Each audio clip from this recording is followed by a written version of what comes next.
Hello, my name is Rebecca Flowers. I've been an occupational therapist with specialty in pediatrics and in a neurological frame of reference called sensory integration for almost 35 years. I say that by way of telling you that I've had a lot of experience with working with babies and children. And within 4 years of graduation as an OT, I discovered another tool to add to my toolbox of knowledge that has helped me tremendously over the years. It's called CranioSacral Therapy. It's out of the osteopathic community, and it was brought to us, it was popularized in the 1970s, the early 1970s, by Dr. Upledger. It is the craniosacral system that we're going to be talking about is the one system in the body that houses the entire central nervous system. So we're talking brain, we're talking spinal cord. And that being said, there's very little in terms of problems that we have physically as well as socially, emotionally, because all of those things are brain function too. So there's very little that cannot be helped by craniosacral therapy.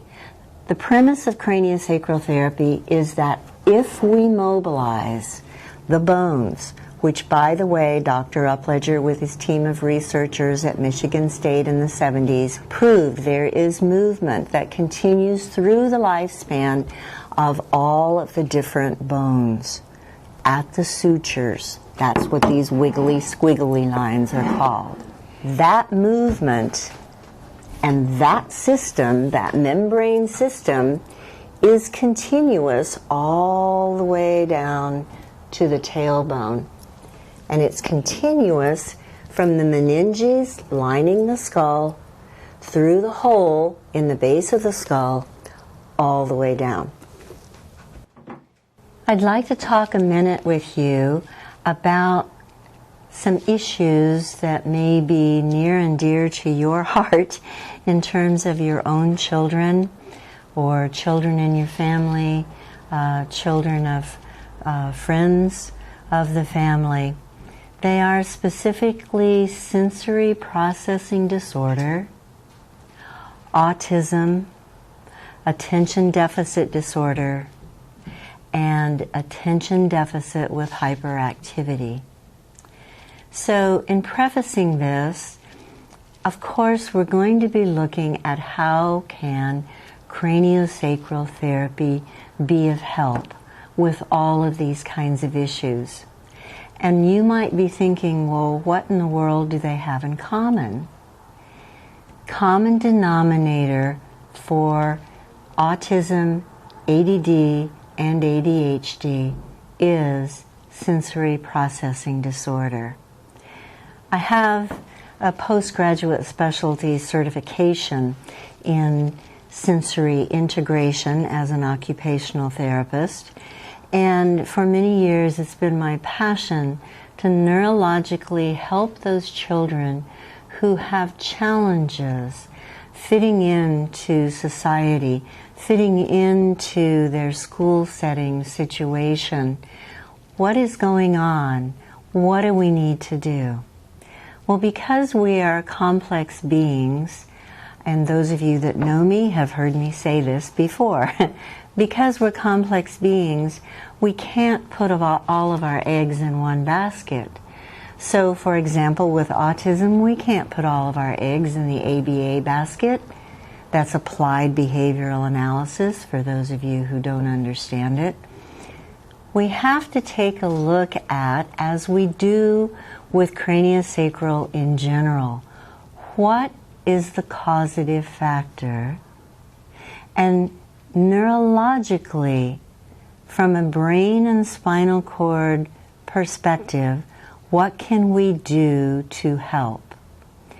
Well, first of all, when we look at these kinds of problems, I actually developed a pediatric curricula protocol that would address what do you do with a child who's kind of quirky?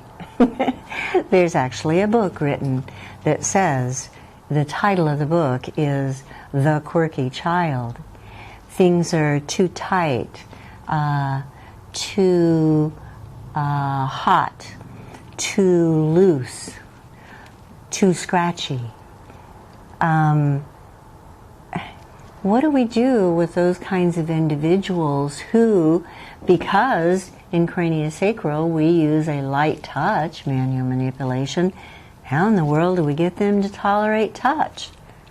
How do we get a child with ADHD to sit still long enough to do craniosacral therapy, which for those of us that are practitioners in craniosacral therapy know it can help. All right, so I developed a course, Sensory Integration for Craniosacral Therapists. In that class, we talk about the problems that I'm talking about with you right now. It's important for us to understand that not everybody's brain works in the same way. And because it doesn't, that doesn't mean that we're broken. Everybody has strengths. They have gifts. And so it's important for all of us to see our children as the potential that they are, and to identify those strengths and be able to help that child, whatever their setting is, whether it's in music group in preschool at the library, or whether it's in circle time in kindergarten, or whether it's in the lunchroom in elementary school, whether it's trying to negotiate the halls and the scheduling and all the people once we're in junior high and high school, and moving from point A to point B efficiently, getting our assignments and so on and so forth.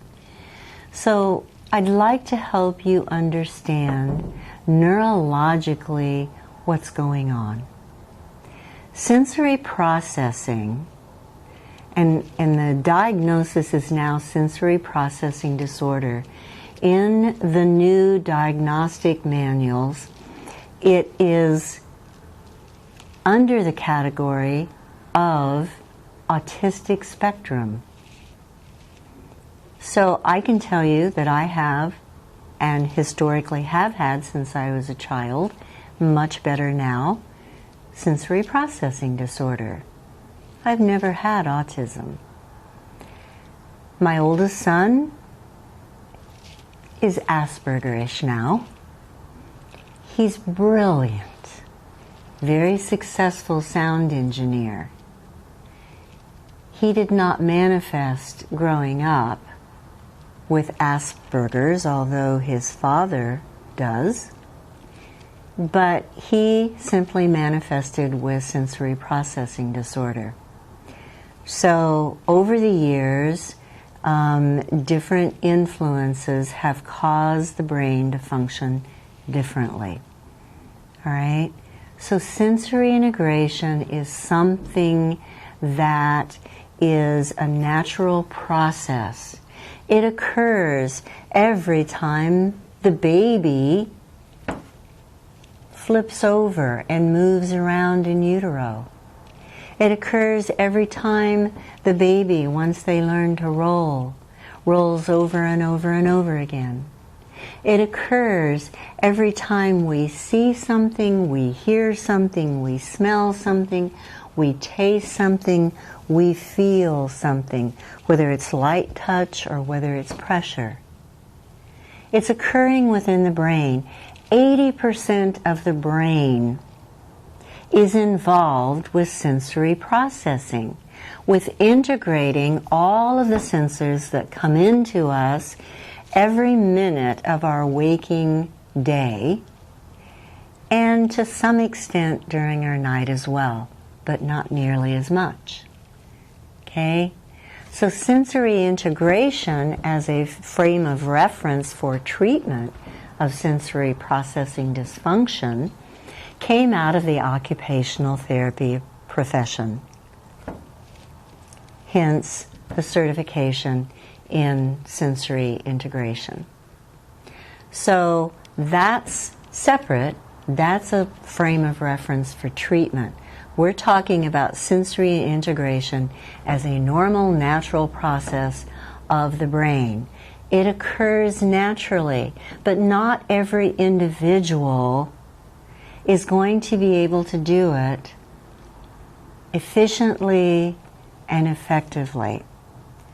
So if we look at a layman's term of sensory processing disorder, it simply means, if we look at the brain as the central headquarters of everything that's going on in the whole body, all of our organs, all of our musculoskeletal system, our nervous system, everything, that's controlled by brain.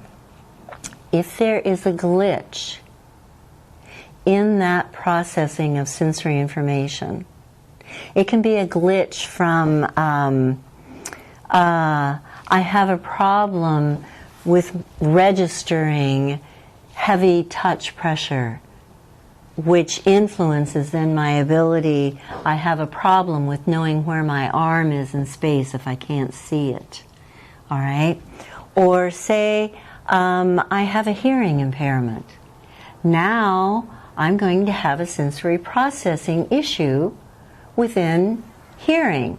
So the end organ, the end receptor of the sense, there can be a glitch there. Or there can be a glitch in processing it in the brain, or maybe it gets processed in the brain, but when the brain sends it to the rest of the body to make an appropriate response, the glitch occurs there. Right? So it isn't that we're broken. It's just that we have a glitch. And the good news is that sensory processing disorders are not the hard drive of the system, of the computer. It's the software. And we all know that we can change the software. And how do we do that? We do it with CranioSacral Therapy, a light touch manual manipulation designed to address brain central nervous system function that influences every other system of the body. So let's talk about some of the more severe situations within sensory processing. There was just a glitch in the system. So let's talk about that for a minute. I mentioned that my son manifested only with sensory processing disorder for a long, long time until I began to see other things that looked more like an Asperger-ish kind of a scenario, right? So, oftentimes in the past, I don't know whether it's still happening much today or not, but given the fact that sensory processing falls under the large umbrella of the diagnostic category of autism spectrum, I suspect that it does. Severe sensory processing disorder has been misdiagnosed as autism. So, whether it is diagnosed with autism or whether it's strictly a sensory processing disorder, on a continuum from mild to severe. And by the way, you don't get the diagnosis of sensory processing disorder unless it negatively influences you in the frequency, intensity, and duration in which it occurs that keeps you from fulfilling your life roles. Your life role might be sister in my family. My life role might be parent. My life role might be an elementary student. My life role might be a member of the choir.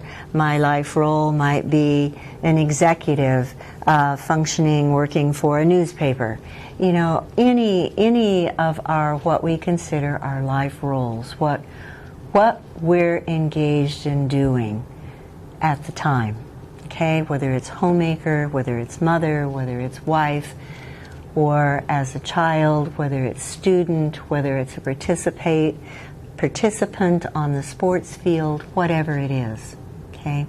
It's the frequency, intensity, and duration of the glitch in the sensory processing system that gives it the diagnostic category.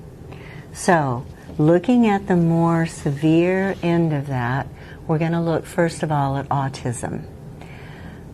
Most of us have seen a child, know a child, some of you have a child who have been diagnosed with autism. You probably have done a lot of research already. Perhaps you're a teacher and not a parent of a child with autism. Maybe you have an autistic child in your classroom. So you've done some homework and you've researched a little bit about why they're behaving the way they're behaving. It's important for us to understand that many times these children are not only very, very, very bright, like my son, they're brilliant. Okay? He's been tested. We know that his IQ is extremely high. So we mustn't look at these individuals and say that they in any way are impaired intellectually. They're not broken. Their brains just work in a different way. So within the autism spectrum, the autistic children or adults, what we're going to look at is how they're processing all that information coming in. How is their brain working? One of the things that we do know is that the difference between severe sensory processing disorder and autism, even though they may look the same in terms of their behaviors, we know that when we do a PET scan, we can see that certain areas of the brain with the autistic child are working differently. They're not working at all the same way that severe sensory processing disorder's brain is working. And one of the main things is that the autistic child isn't able to multitask. So oftentimes you'll see a child, an individual, who has a great deal of difficulty shifting gears, changing from focusing on this to focusing on that. And you'll see it with ADD, you'll see it with ADHD. And I'm going to use those initials because we've already said ADD is attention deficit disorder and ADHD is attention deficit with hyperactivity. And by the way, in the new diagnostic category now, all of those are lumped together under ADHD, and then there are qualifiers. So if it's simply ADD, that's no longer a diagnosis. It's called ADHD without hyperactivity. Just so you know, they've changed diagnostic categories on us. Okay? So, most of the time the kids with autism will be first diagnosed with ADD or ADHD before they get the label of autistic. Okay? That's what manifests itself, and that's what's seen oftentimes first. Now that doesn't apply to the classic rigid autistic child that develops normally until they're about 18 months old or so, and then all of a sudden they lose language, they lose some of their motor skills, they lose their eye contact, they lose their social interaction, they lose the ability to interact. All right? So we're talking more about the individual who doesn't get that diagnosis of autism until later on. So, common denominator, sensory processing disorder. It's the way in which the brain is processing information coming in, making sense of it, and making an appropriate response. We can see everything from severe touch defensiveness to seeking to touch everything. Got to touch every person, everybody, as they walk through a room. We can see scenarios where they're either seeking or avoiding smell, certain smells. And by the way, when it comes to taste, most of the food preferences that a child has, you've heard about the eating issues that child on the autistic spectrum usually has. That's not so much a matter of taste as it is texture and smell, right? That influences much more. But you'll see within that problem processing, I've already mentioned the joint receptors or the proprioceptors that inform us about where our bodies are in relationship to ourselves and to our environment. These are the kids that are clumsy.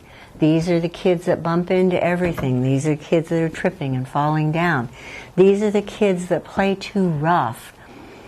Every toy I give him, he breaks, a parent will say. So these are the kids that pull too much or push too much. They're the kids that are too rough playing with other children, so the other children on the playground don't like to play with them. All right? But once they get into junior high and high school, guess what? They're still smart kids. They learn to adapt. So what do? They get into playing sports like soccer and football and baseball and running. And when they get into high school, they get into weightlifting and working out. I gotta go to the gym every morning to keep myself together. All right? I need proprioceptive input because my brain is low to register it, so I'm a seeker. So we can see individuals that are seeking or avoiding any of the sensory inputs coming in. And my job over the years of being a pediatric therapist is to help parents understand that their child is not broken. It doesn't mean their child is retarded at all. It simply means that their child learns differently, processes differently, and we need to be aware of each individual's strengths and take a look at the weaknesses and be able to apply the tools that we know within CranioSacral Therapy to be able to help change the way that brain functions. Many times these individuals could be classified. Sensory processing disorder is an anxiety disorder.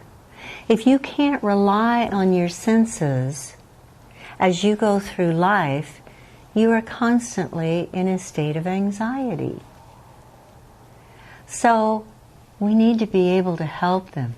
CranioSacral therapy has been proven to help regulate the autonomic or automatic nervous system.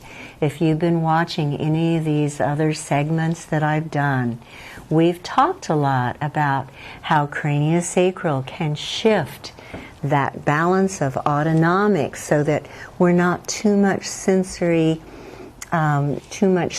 seeking dominant, too much sympathetic nervous system dominant, so that we balance it out.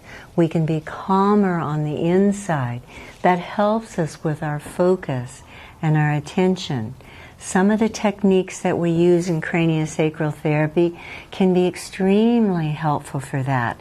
For example, when we release the juncture between the base of the skull and the top of the cervical vertebra. So there's a number of techniques that help with that. My job has been to train other therapists, to train teachers of other therapists, to be able to meet each individual where they are and not try to get them to lay still and quietly on a treatment table while we do this light touch. We have to modify our touch. The training is for them to be able to do that. Can we make autism go away? Can we make ADD and ADHD go away? We can certainly help. Whether it goes away or not depends on what's caused it in the first place. Is there a hereditary component? Does that hereditary component, were we able to change that? We oftentimes can to a certain degree. But I will say to you that autism, which could be a whole separate topic, but there are many out there now talking about craniosacral therapy and autism. Within autism, I've already alluded to the fact that they are known to have problems with eating, with their diets, with seeking salty, crunchy carbohydrates. Sometimes it's not a matter of being a seeker of sweets. It's a matter of seeking carbohydrates. And why? We have to take a look at this poster over here called the second brain. Our gut is literally our second brain. And we as craniosacral therapists can address that brain too. Okay? Why? Because the brain housed within the cranial vault and the brain of the gut are intricately connected. They're connected through the enteric nervous system, and particularly a cranial nerve called the vagus nerve. So as we apply our techniques, and you might want to take a screenshot of this poster. This is an upper level class that we teach, but it's very important if you have a child who has sensory processing disorder, who has ADD, who has ADHD, who is autistic or been diagnosed on the spectrum, whether it's high functioning, low functioning, whether it's Asperger's, we've got to take a look at the gut too, because that's influencing how their brain is working. So we address it from the cranial techniques that we know, but we also address it from the full body and our knowledge of anatomy. We actually talk now about a third functioning part of the brain, the Polyvagal Theory, for those of you that are familiar with that term. So it is yet another way to look at this enteric nervous system. But for example, when we're looking at autism, and they struggle so much with their social interaction. That social interaction is coming from not parasympathetic, not sympathetic, but the polyvagal system, which is another area of function of that autonomic nervous system. And we can help with that with craniosacral therapy, using the techniques that we know.